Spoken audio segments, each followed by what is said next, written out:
Okay, but let me first of all just introduce our host, our presenter. So Eva Rudolfová teaches ESP and EAP at Masaryk University Language Centre, and as head of the Faculty of Informatics unit, she aims to design courses which link the academic world with the corporate world. Okay. She is a passionate member of English Autonomously, and in her lessons promotes self-reflection, cooperation, autonomy, and emotional intelligence. And today's discussion will explore different mindsets of teachers and their students and the possible implications for language learning and teaching. Over to you, Eva. Thank you very much, Daniel. First of all, I was asked to tell you that there been some hesitation whether to make this session or not, like online. And as you all know now, I've been in a very precarious situation and had to stay home due to COVID suspicions. I've got a negative result right now. Yes, thank you. So there were, first of all, the session was supposed to be cancelled. And then I spoke to Luzka and other people, and we thought that maybe you'd like to discuss things rather than really have a workshop session. Because to be honest, I need your contact, like real contact, to be able to lead the workshop. So instead, we decided that we'll try to have this online discussion with you all.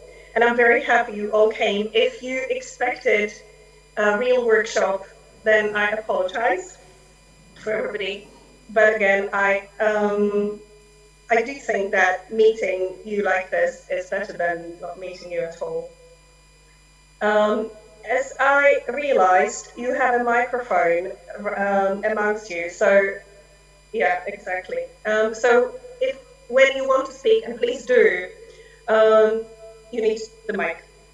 Otherwise, I can't hear you. I can see almost everybody. I don't see, I think it's Katka.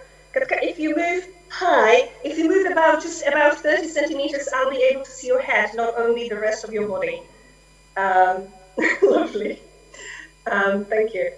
And first of all, I don't know if it's doable for you, but I shared a link in the chat for you to see a chart. But maybe, I don't know, tell me what's better. Can you see the chart as it is now? Is it better than you trying to click on the link? We can't really see it. Okay. Well, we can see it, but we can't really read it. Well, you maybe try, or I don't know, but let me ask you, how many of you are familiar with Growth and Fixed Mindset by Harold Dweck? How familiar are we, everybody? Right, yeah. Right. Thank you.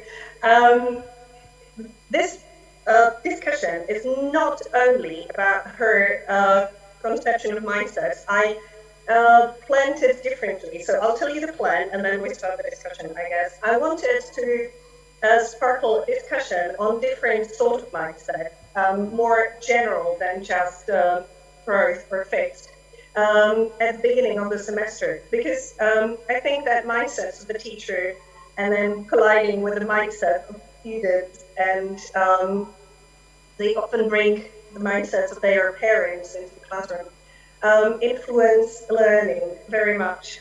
And being aware of all this, I think is important. Of course, we don't know if we'll see the people in person this semester, but thinking about it anytime, I think, is useful. Now, I'm sorry, I'm having some disturbance here. Sorry.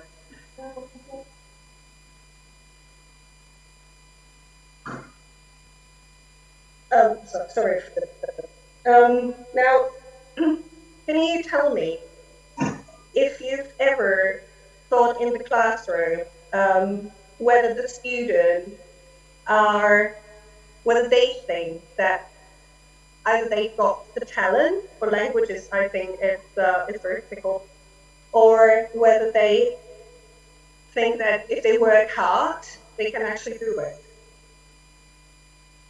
If you understand my question. If I understood correctly, you asked whether we have encountered students who believe that they're not gifted for learning languages. Was that the question? I'm sure we have all encountered them, but rather maybe the other group who think that, okay, we're not gifted, but but I can change it, maybe.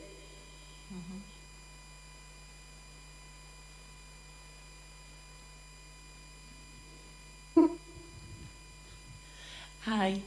So my experience is with those students who struggle a little bit or who are afraid of taking the exam that should test their B2 level, that they believe more in themselves not being gifted enough rather than the possibility of improving if they work hard. Are your students willing to work hard to improve? That's a general question to anybody, again. I think so, but I think they are not convinced that it would really change much, or yeah, I think there is always the feeling that you need to be talented to learn languages, or I think it's there, it's quite present, at least, yeah. Thank you. Do you have similar experience, other people? And do you try to change it maybe in the classrooms, in the classes? So quite a lot of my students don't really speak when they come to university, so the comprehension is fine. So they can read, they can write-ish, they can understand. But speaking is a problem at the beginning, and they feel that it's very hard for them to improve it. Because for years and years they've been taught to do grammar exercises. They were I'm Polish, so they were spoken Polish to for years and years. They had been spoken, they've been spoken Polish to in classes, which boggles my mind. And then they come to university and they're surprised because their English teachers speak English all the time. So there's a bit of resistance at the beginning.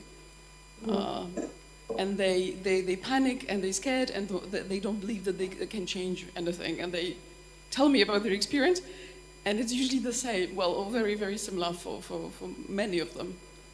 And are they willing to work on their on the grades? Another book that I'd love to recommend is Grit, which is by Angela Duckworth. I believe there is a TED Talk as well by her. I think I've seen it. Yes. And you have seen it? Yes. And do you believe they've got this grit to overcome? They do. No, they do. But it takes a while, and a lot of.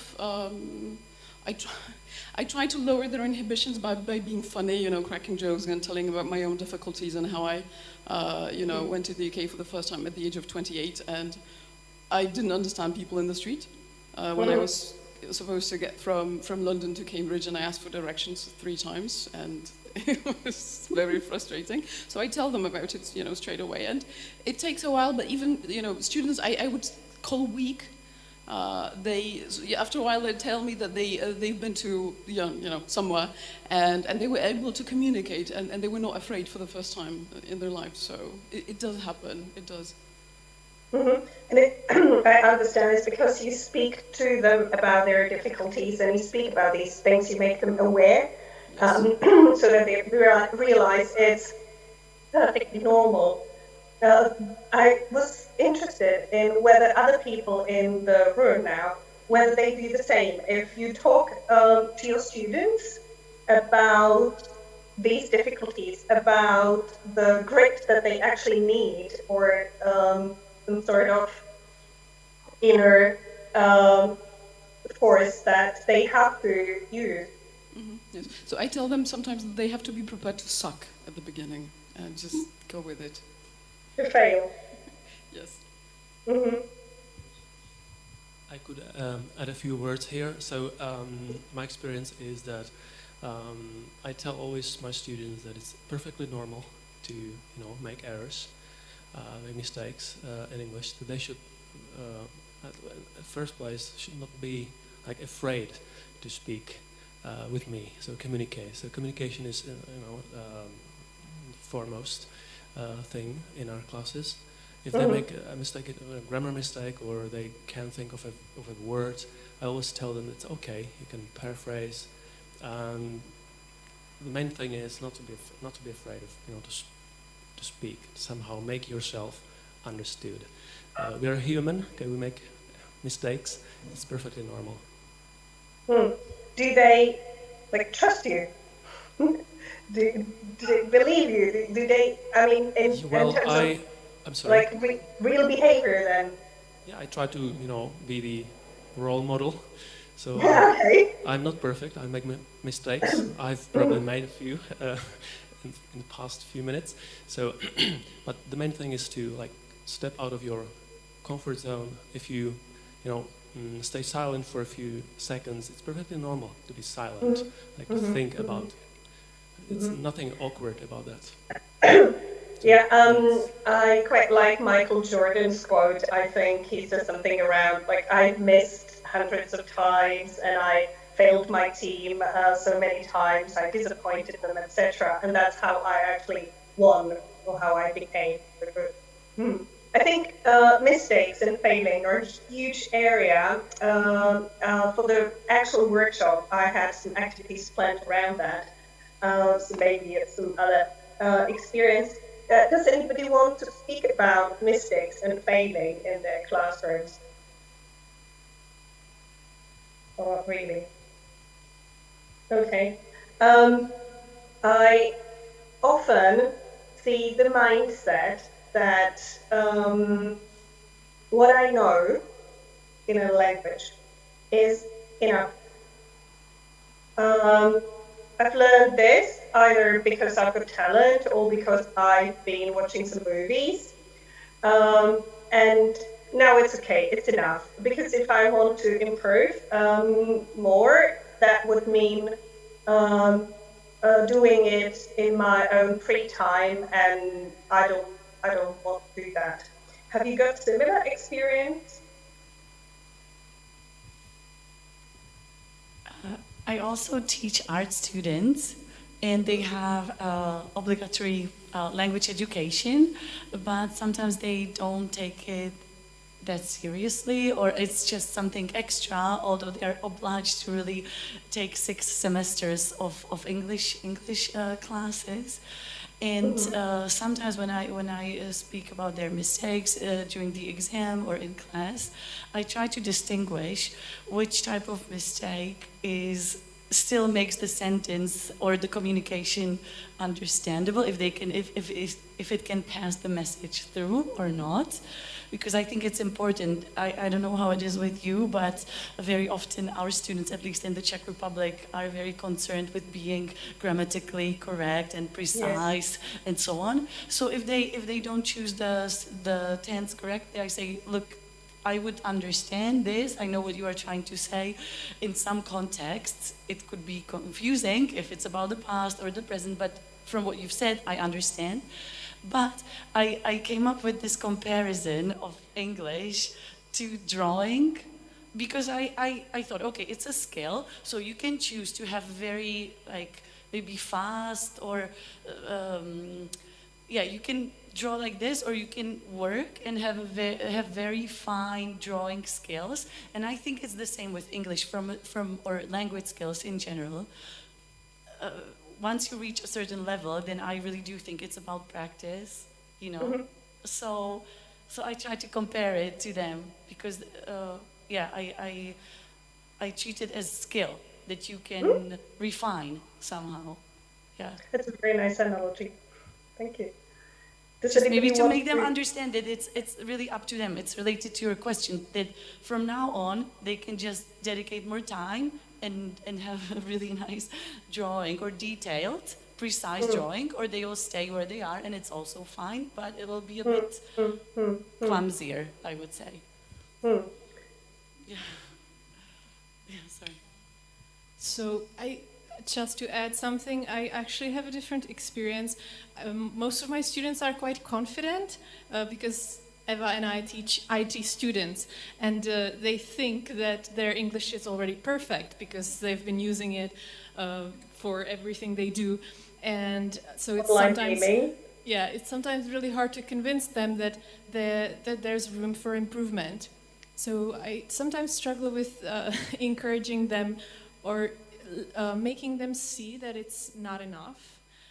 And for example, when we're doing grammar, they ask them, why is it like that? And they say, I don't know, I just feel it. So I try to make them see that it's important to know why it's like that, and because then they have trouble making the actual structure or using it in writing. They just know it like inherently. So and I think so that their mindset is like, oh, I know everything, I don't need to get better anymore. So that's my experience. Yeah, I share that, of course, with Lucka. I had a very recent experience 3 days ago, oral exam, which was an online interview, and that was a person, a student, a boy, he got a C, a lower sort of C. And when I asked him about something, what he'd like to do in 10 years time, I don't know what, and he mentioned something, and then I said, that's very nice. But within the same breath, he said, but then I would have to invest time out of my classes, out of school, and that's not something that I want to do. And I said, okay, so what do you invest time in? What is, how do you spend your free time? What do you like them doing? And he said, watching TV series and going to parties. I like that. I quite like that. That's exactly what he said. And I thought, okay. Anybody else has a similar experience that, you know, I know my English is not that good, but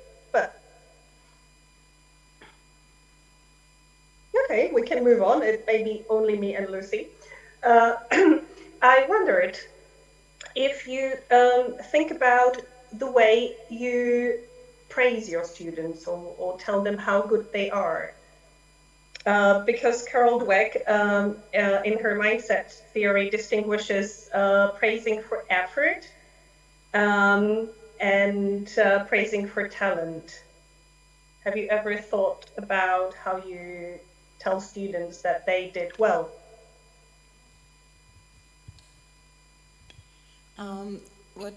I don't know about the distinction you've just mentioned, but I was thinking still about this making mistakes question, and that's, I think, that's where we can also think of what to praise.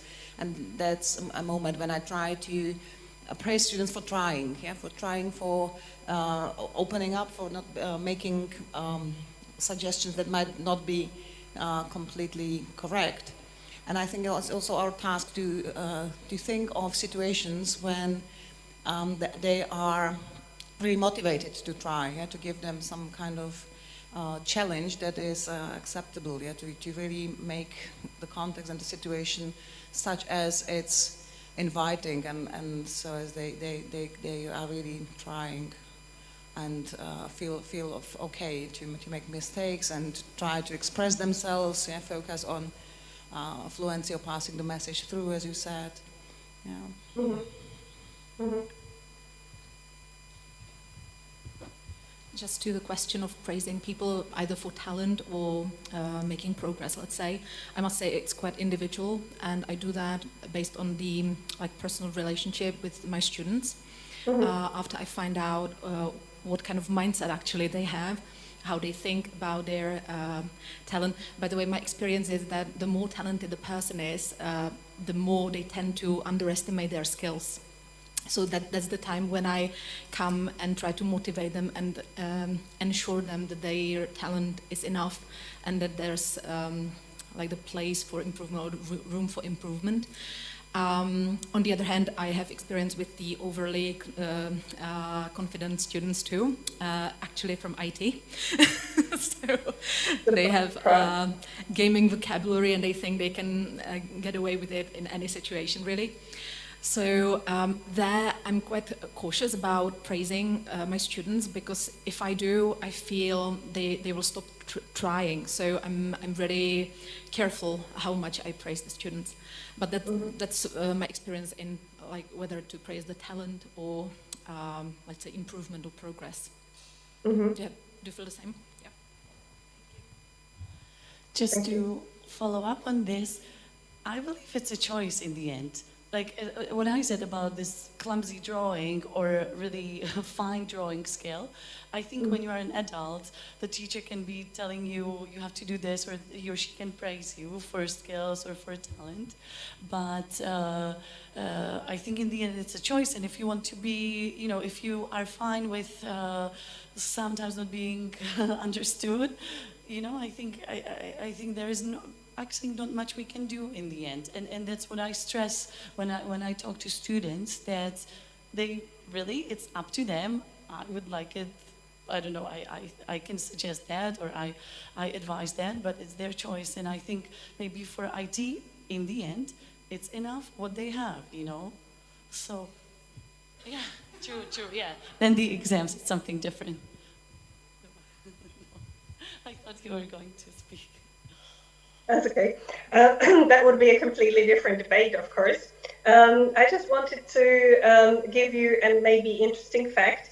Carol Dweck found out that 40% of the ability praise students, so like talent, lied about their test scores then.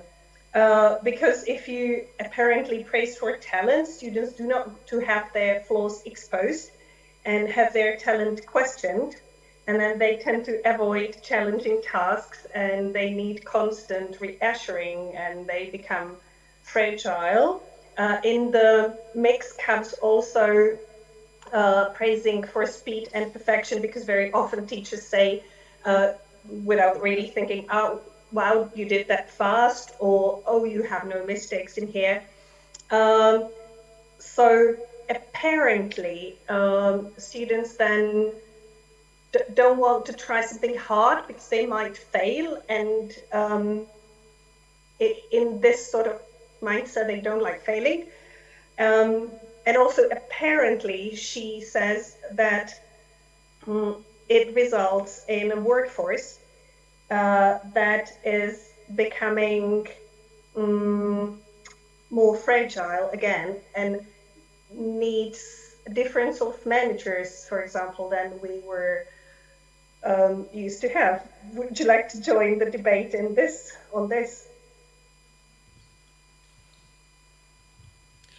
It's interesting what you're saying, because I tend to be harsher on my stronger student. Because in my experience, especially with boys, the talented ones, some of the talented ones really don't try very hard. They don't do very much. They just go there, and they often dominate debates. But when it comes, you know, then the testing time comes, and it turns out that they haven't really learned much. They don't really learn new vocabulary. They don't try to incorporate it into the conversation, etc. They just, you know, rely on what they know and what they already have. So yeah, I tend to kind of pull them aside and talk to them and ask them, do you think that's enough? Are you happy with your progress? Because if you are, then, you know, it's fine. You can speak like this for the rest of your life, and, you know. But if you want to make progress, then you need to do this, this, and that. At the moment you're here, but maybe you could be there. So what do you think? Yeah. Martina? If I may follow, I think it's really, for me, it's surprising that we are distinguishing more and more, and and boxing students into like IT students and boys and girls, and I think that's what happens throughout the educational process. And I've even attended a presentation discussing that. Yeah, that for example, that boys and girls are praised for totally different things. And yeah, it's become such a culture, yeah, that is, you know, they are expected to behave, and both for boys it's okay to come late and things like that. But students are just individuals, right? And especially adult students, I really think like we are there to help them to make things about learning a topic and let them discover for themselves. But I don't know how we could, we cannot really manipulate them, right? We cannot do that. I don't think so. I don't think it's about manipulating, but thank you. I think it's about making them aware and showing the perspective, the knowing of the perspectives ourselves. That, for example, there is this possibility that this situation might occur, and that maybe, I don't know, Carl suggested that you praise for example, taking initiative and seeing a difficult task through, or being undaunted by a setback, etc. So it's actually about right feedback, and I think we all know that good feedback is crucial and can do a lot of good as well as damage. So I think it's absolutely valid what you're saying, but I don't think it's about manipulating. Like I mean about boxing, etc. I think it's just good to keep that in mind, all those possibilities, but not be like prejudiced that people need to be in the different boxes. And also, well, this lady is the one who speaks most about mindset, and she says it's not clearly defined, right? We've got both mindsets in us, and also in different situations you act differently. So for example, if you're stressed or tired, you might then be in the fixed mindset that you don't want to do anything and you don't want to improve, and you just, you know, and on your good days, you're in a fixed mindset. So that's that. Or maybe this also applies to like life stages, yeah, and maybe sometimes just our students are in a phase, yeah, where they need to you know, to stop. They don't have the energy or capacity to develop. I have been thinking about that as well, yeah. Yeah. Or maybe Absolutely. they are developing in other areas, right? And there is no space for English or German or whatever. Absolutely, absolutely. I was thinking when I was preparing all this, I was thinking for answers, and I read quite a lot of books, which I'd like to show you if you're interested, maybe just when we finish. But for me, the answers showed around things that were called either deliberate practice or purposeful engagement and things like that.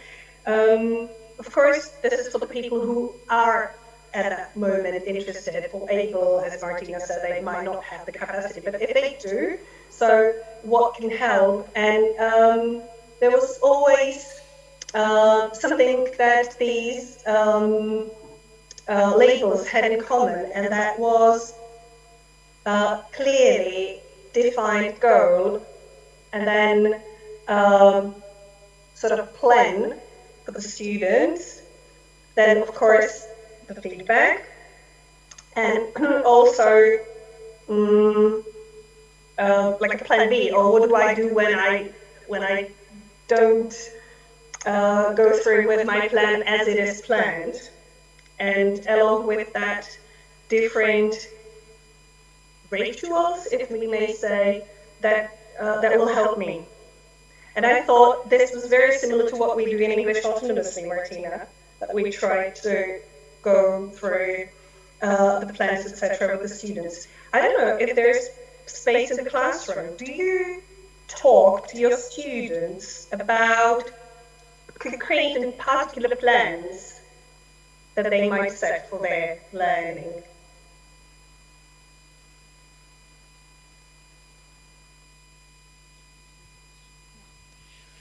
I've maybe inspired by English autonomously. I try to do that in kind of normal classes as well, because we do have exam, but I wish my students also had a personal aim, and it might be passing the exam for some of them, but for some of them it will rather be something else. Yeah, so I try to make this distinction, and I try to speak about them with them about this. That the exam is there, they cannot avoid it, but maybe they can think about it in different ways. Yeah, it's yeah. With my students, of course, testing is very important at the Faculty of Business Administration. So that's really important for them, but it's only part of what students are supposed to be learning. And I always tell them at the start of the term, okay, we've got these 5 units ahead. Like we're going to learn vocabulary, marketing, and payment methods, etc. But I always tell them you will also learn how to do this and this and this. So it's not only about knowledge but skills as well. So, well, yeah, 5 units, 5 different skills. It's planned over or through the term. So. That's the planning.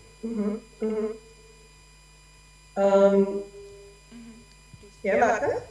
My experience with this, I remember my online teaching, and sometimes I was very surprised where is the way of our lesson, because it was a lesson for foreign students, Czech for foreign students, yes, and we don't have so strict exam, and we can create our lessons together, and it was very interesting and very exciting.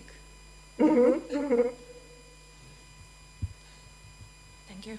I think this question is quite difficult for uni teachers actually, because we have a syllabus that we have to stick to, and the plan is more or less given. So. Especially at the Faculty of Law, I feel that we are quite limited in what we can convey to our students. So we have to stick to the syllabus, we have to cover all the vocabulary topics and so on. And there's not so much space for the personal touch, let's say, and for really dealing with individual needs, which is quite a pity. That's my personal experience from the law school. But of course I teach elsewhere too. And I think this is really the question for the needs analysis that I do with my students at the beginning of the course, but also throughout the course after some period of time. Usually when I can see, because my students tend to stick with me for quite a long time, and sometimes I feel like I'm running out of inspiration and they run out of breath too. And that's the time to like slow down and have a look back, realize again, or maybe update the need, the goal, the aim, and so on. But I feel like this is not really the question for university students and the type of English that, for example, I teach, because there's no time basically. 18 people in the group, I can't take everybody's need in question, or I don't know if you understand what I want to say. Yeah. I do. Well, I would disagree, okay, partly. Of course, there are a lot of things to do, a lot of vocabulary, a lot of topics, okay, to cover, okay, throughout the term. But you as a teacher, you can always bring in something of your, oh, yeah, sure. So you can, That's maybe for a debate over coffee later. Just a quick comment on timekeeping. I've just noticed it's 11:05, and just in case people either watching online or here want to go to another session. So sorry to cut that short. Eva, were there any final comments you wanted to make? Anything to add? I'd like to say thank you very much for joining, because that was interesting that even this sort of format can work, and I hope at least some of the issues were useful for you. If you stay, I can show you the books that I promised. If you need to go, I do completely understand. It was a pleasure to see you. Okay. Bye, Martina. Right.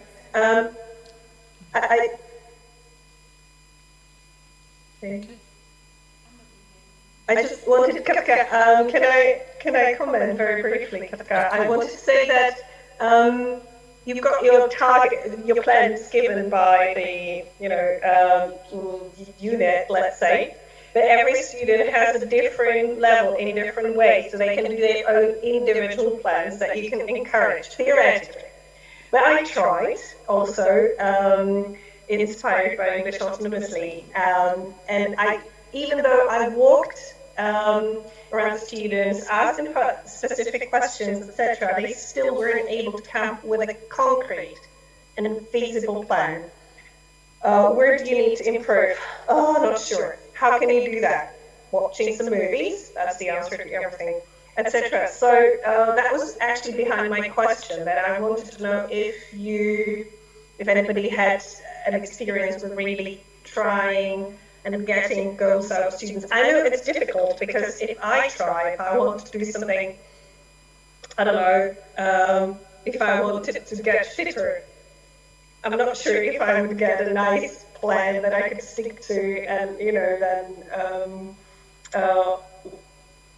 knowing what not to do and what to do if it fails, etc., and then keeping it, right? So that was behind my question. Would you like to see the books that I promised? Yeah, Okay, great. so a bit of advertising.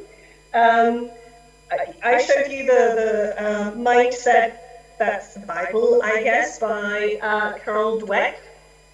And then I think very similar, not similar, but very much useful to Great by Angela Duckworth.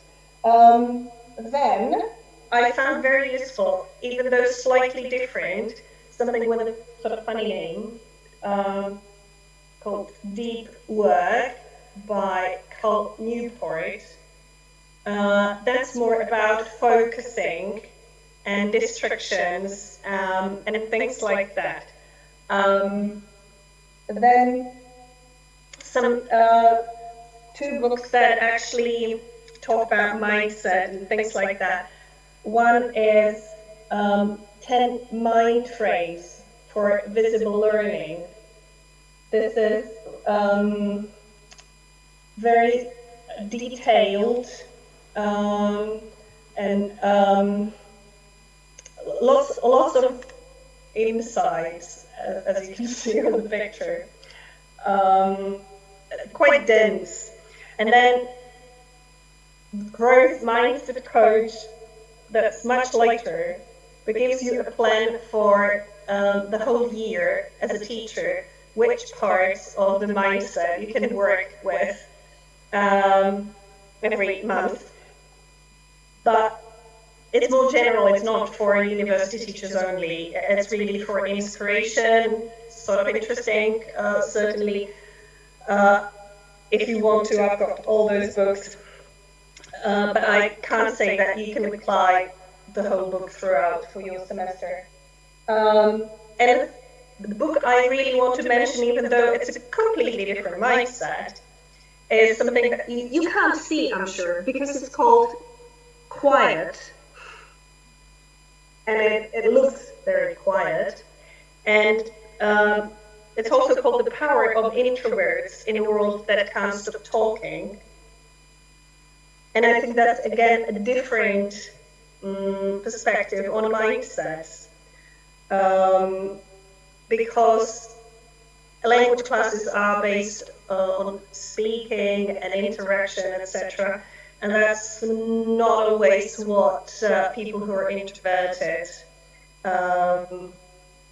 might, be interested in. And it's not always good for them. I'm sure Lucka would have more books for the generation Z, is it? That's again about mindsets. Would you have any recommendations, anyone, for us? Sorry, could you repeat that, Eva? What was the question? If you have any recommendations for books for us that we could read. I would like to answer the previous question.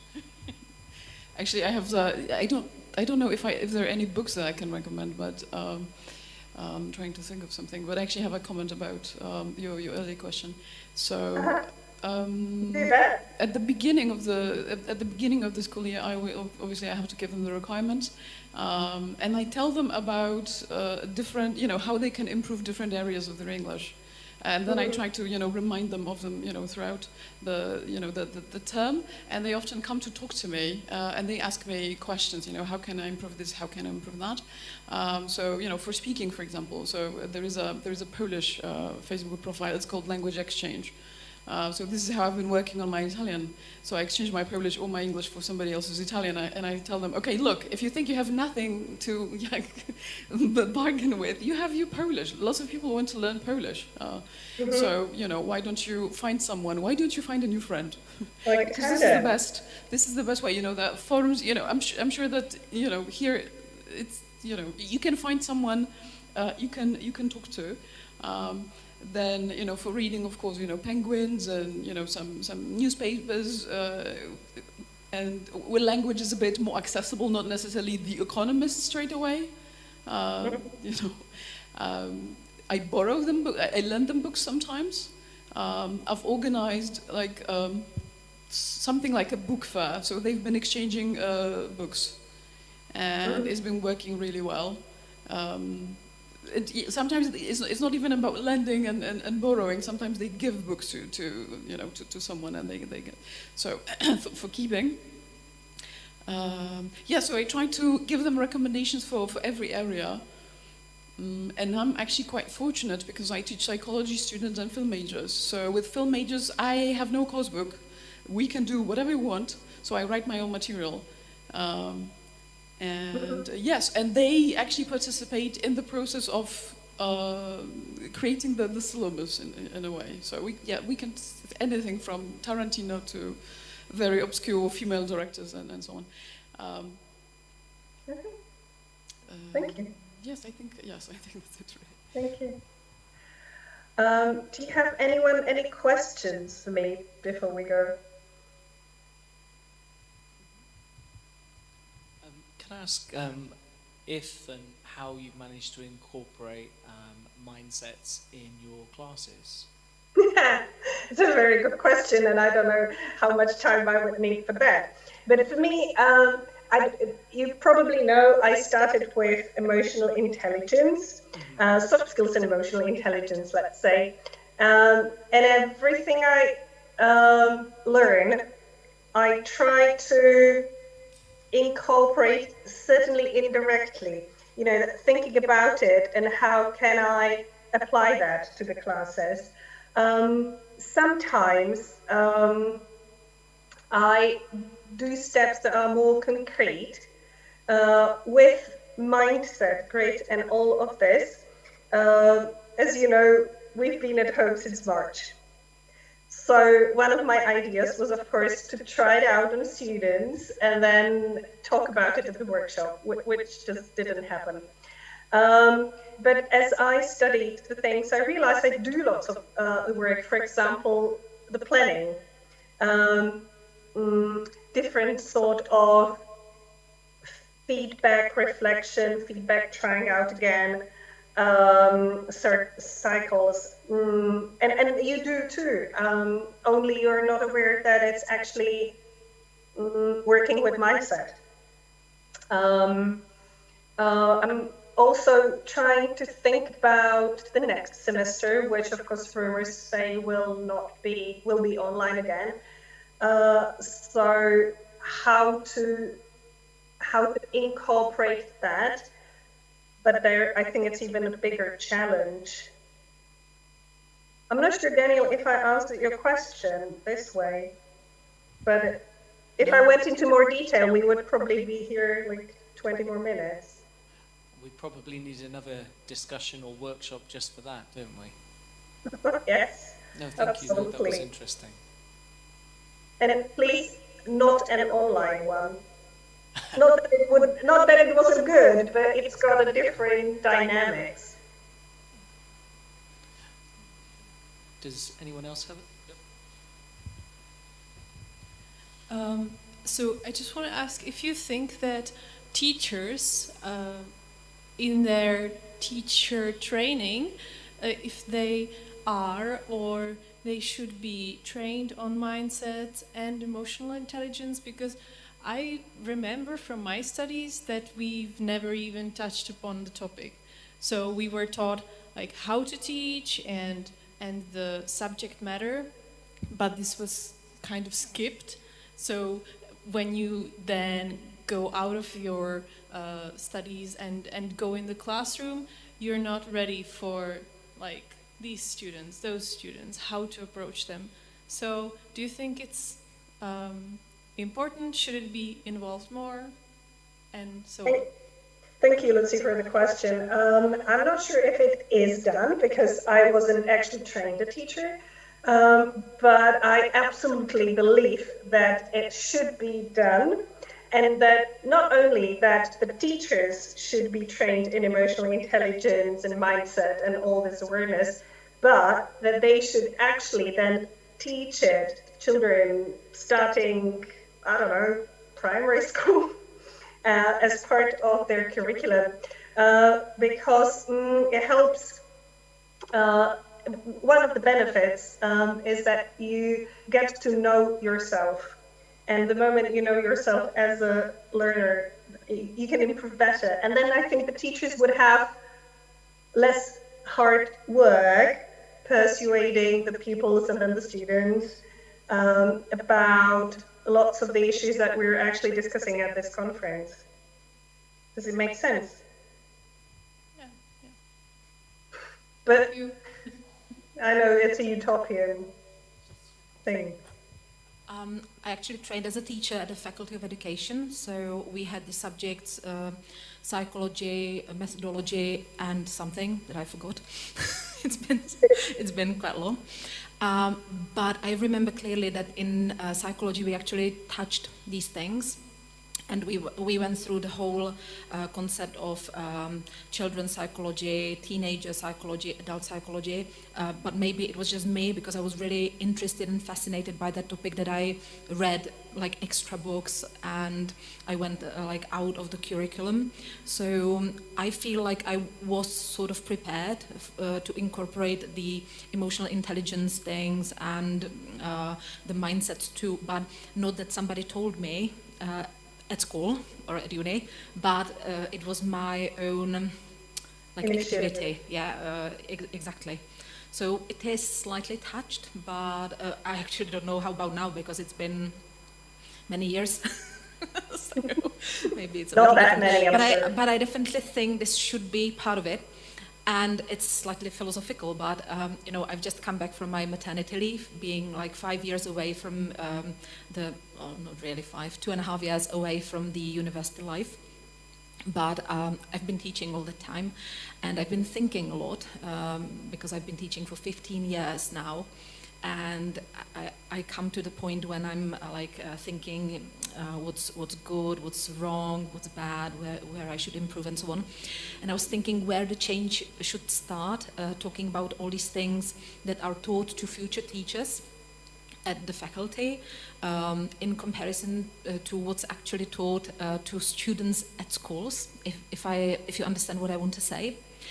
How can we change the curriculum at the Faculty of Education, for example, and how can the actual teachers in grammar schools or primary schools change the old ways and how they keep teaching? I feel like we are in a vicious circle and there's no way out. I don't know how you feel about that.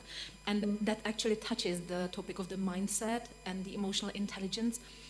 I miss it in primary, secondary, and actually tertiary education too. So what do you think about that?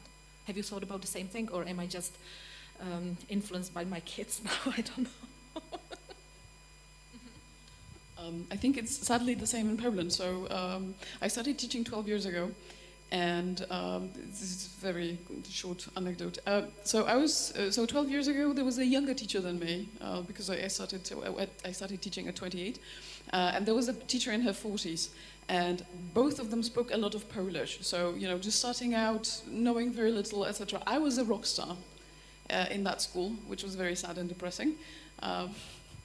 The horrible thing is that I don't think much has changed So I was lucky, you know, I had good teachers. I had really good English teachers, teachers who were good with children, who encouraged us to speak, who spoke mostly English, who had very good bedside manner, so to speak. But my experience with, you know, in that primary school 12 years ago was that teachers, like head teachers, were very harsh on the children. The children were really afraid of them. And because my style was very different, the kids would go, I mean, they would go berserk in my lessons, which was a huge problem because my style was so different, and suddenly they thought they could do anything. So it is still an issue. It still hasn't changed, and I don't know. Teachers are really focused on accuracy. Mistakes are pointed out. You know, mistakes are pointed out all the time. This is the primary focus, and yes, I would really like it to change, because I don't know. Yeah, but it's not that easy, is it? I honestly don't know. You know, I finished secondary school 21 years ago, and my students are 20, 19, you know, 21, and so on. And they tell me, you know, they keep telling me the same story over and over again. So something's got to give, but how? I don't know. But because it's being done the same way, which is quite rigid, when you give your students freedom, and now I don't want to be, I'm really speaking out of experience. I've tried several times, and I keep trying because I believe in it. But the problem is when you give students the freedom, they don't. My students, in my experience, they try to avoid it, and they try to take the easiest path, which means no learning. So I'm currently at the point where I know that some sort of strict and sort of hard guidelines are very important. You know, in a certain subject, we give our students the opportunity to do a huge part of the 30 hours that they need for the credit wherever they want. But having the experience of English autonomously, I know how to check, what to ask, and where to look in IS, etc. And unfortunately, we find, and Lucka knows, lots of examples of different cheating or people considering, I have the level, so what? They don't understand that it's about work, it's about the grit. And so I believe the answer lies somewhere in between, in a certain balance, as everywhere. But the problem is that to reach that balance, we first need to go through the other part. You know, that we've been at one end, now we're trying to change it to the other end, and only then we can find a balance. Don't know. Well, I think it's sort of an ending, maybe, open ending to the discussion. Daniel, what do you think? We have more questions than answers, probably, but it's not necessarily a bad thing. It means that, you know, we're trying. True, absolutely. Right. I guess that brought us to the end, sort of naturally, no? Did you learn, was it useful today?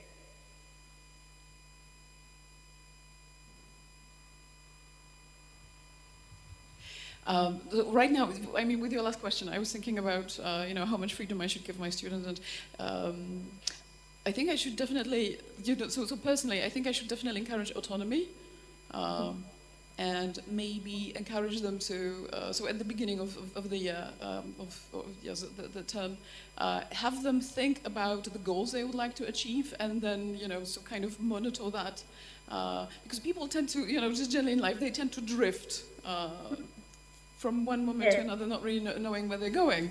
And then suddenly 5 years have passed and they haven't learned anything. And like, yes. So So I would like them to be more mindful of what they want to achieve and give themselves a realistic time frame.